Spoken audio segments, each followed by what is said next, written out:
Definition कुछ अलग अलग एक्सपर्ट ने इन्होंने अपने परिभाषित में किया है। जैसे फर्स्ट में आर.एन. कार्टर ने अपने शब्दों में लिखा है कि संपत्ति के मूल में किसी भी कारण से होने वाले शनैः शनैः और स्थायी कमी को ही हैरास कहते हैं। ये आर.एन. कार्टर ने अपने शब्दों में इसको आइडेंटिफाइड किया है, यानी कि संपत्ति के मूल में किसी भी कारण से होने वाले शनैः शनैः और स्थायी कमी को ही हैरास कहते हैं। ये इसको डिफ़ाइन किया गया है। इसके साथ साथ एक और परिभाषा जो कि प्रचलन में होता है, जैसे जे.आर. बॉटली बॉय। तो जे.आर. बॉटली बॉय ने भी अपने शब्दों में हैरास को परिभाषित किया है। उन्होंने कहा है कि यह एक साधारण ज्ञान की बात है कि सभी स्थायी संपत्तियाँ, यानी कि जो भी व्यवसाय में प्रयोग की जा रही है, सभी स्थायी संपत्तियाँ, वो फॉर एग्जांपल प्लांट है, मशीनरी है, इक्विपमेंट है, फर्नीचर है, जैसे जैसे पुरानी होती जाती है वैसे वैसे इनके मूल्य में निरंतर कमी होती जाती है और व्यापार में लगातार प्रयोग से ये बेकार हो जाती है।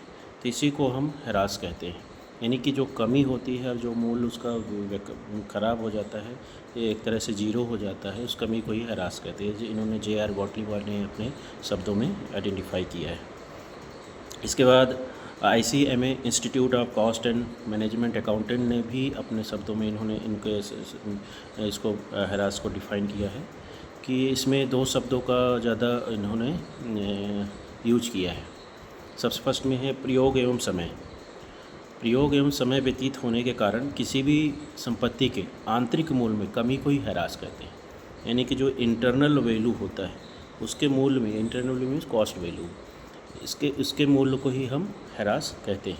प्रयोग एवं समय के व्यतीत होने पर, यानी कि जैसे जैसे समय बीतते जाएगा वैसे वैसे उस संपत्ति का मूल्य जो है कम होते जाएगा, तो उस कम को ही हम ह्रास कहते हैं, उस कमी को ही हम ह्रास कहते हैं, डेप्रिसिएशन कहते हैं। होने के कारण किसी संपत्ति का आंतरिक मूल्य में कमी को ही ह्रास या अवक्षरण कहते हैं।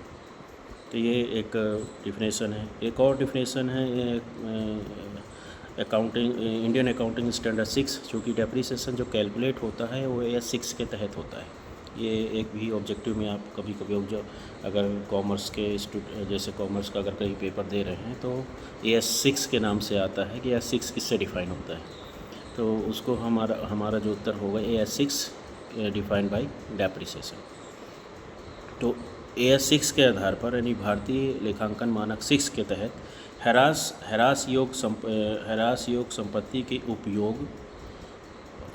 उपभोग हानि के मूल्य का एक प्रमाप होता है, जो कि प्रयोग, पहले फर्स्ट कंडीशन दिया है, यूज समय के बीत जाने पर, ठीक है, टाइम ड्यूरेशन जो होता है उसके बीत जाने पर, तकनीकी अप्रचलन होने पर, या फिर कुछ न्यू इनोवेशन हुआ उसके कारण भी डेप्रिसिएशन मतलब संपत्ति के मूल्य में कमी होती है, हो जाने पर, या बाज़ार में परिवर्तन होने पर, या फिर मार्केट में उस संपत्ति से संबंधित बाज़ार में फ्लैक्चुएट होने पर, परिवर्तन होने पर उत्पन्न होता है।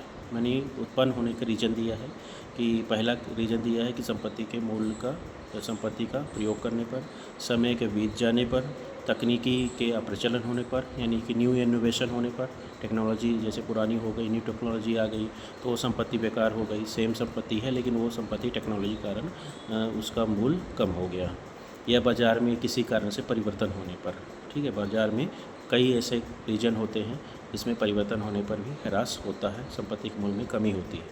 ह्रास का इस प्रकार बंटवारा किया जाता है ताकि संपत्ति के उपयोग अनुमानित जीवन काल, चूँकि संपत्ति का जो है एक एस्टिमेटेड लाइफ होता है, जैसे 10 साल 15 साल, कुछ संपत्ति ऐसी होती है 20 साल, है ना, लगभग 10 से 15 साल उस संपत्ति से हम प्रोडक्शन कर सकते हैं। तो अनुमानित जीवन काल प्रत्येक लेखांकन अवधि में, है ना, उचित अनुमानित निकाला जा सके, यानी कि जो भी अकाउंटिंग पीरियड होगा, जैसे कैलेंडर ईयर है 1 जनवरी तो 31 दिसंबर, या फिर मान लीजिए फाइनेंशियल ईयर से रिलेटेड है 1 अप्रैल टू 31 मार्च, तो उससे अगल दिया गया है लेखांकन अवधि, है ना, लेखांकन अवधि वही कहलाता है, ठीक है। तो उचित अनुमानित निकाला जाए, यानी 1 साल के अंतर्गत उसका वो हम अनुमान निकाल सकते हैं। तो यूँ कहे कि ह्रास योग्य संपत्ति के उपभोग हानि के मूल्य का एक प्रमाप होता है, जो कि उसके प्रयोग, समय के बीत जाने, तकनीकी के प्रचलन हो जाने, या बाजार परिवर्तन होने के कारण उत्पन्न होता है। हैरास का इस प्रकार बंटवारा किया जा सकता है ताकि संपत्ति के उपयोग अनुमानित जीवन काल का प्रत्येक लेखांकन अवधि में उसका कैलकुलेट किया जा सके। तो इस टाइप से आप इस डिफिनेशन को अच्छे से रीड कर सकते हैं, सुन सकते हैं। ठीक है, तो इससे आपका डेप्रिसिएशन का जो हैरास का कॉन्सेप्ट है वो क्लियर हो जाएगा। अभी हम सिर्फ 2 ही क्लास में meaning of depreciation and definition of depreciation देखें। हम नेक्स्ट क्लास में इसके रीजन, इसके मेथड्स और भी इसके जो कैलकुलेशन होगा उसको कंटिन्यू रखेंगे। Thank you.